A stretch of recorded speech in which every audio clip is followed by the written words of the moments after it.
Mga ka-sports, isang mainit na balita ngayon lang ang kumakalat sa mundo ng social media at sa mundo ng basketball.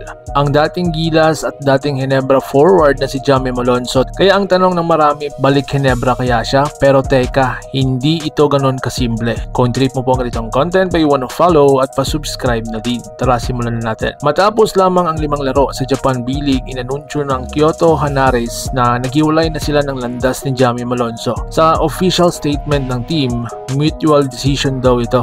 Ibig sabihin parehong panig ang pumayag na tapusin ang kanyang kontrata. Pero ayon silang ulat, hindi naging maganda ang performance daw at adjustment ni Malonzo sa sistema ng Kyoto. Dahil nga isa dito ang limited playing time ang ibinigay sa kanya at hindi siya naging regular starter sa rotation ng team. Mga ka-sports, ano pa ang mga possible na dahilan? May 3 akong nakita. Una, injury at condition issues. May mga ulat na hindi pa daw 100% game shape si Jaime pagdating ng season. Pangalawa, yung playing time at sistema. Iba ang style of play sa Japan kumpara sa PBA. Mas structured at mas mabilis ang kanilang rotation. Pangatlo, ang foreign player competition. Sa Japan, may limit ang playing time ng imports. Kaya kung hindi ka agad nag-extra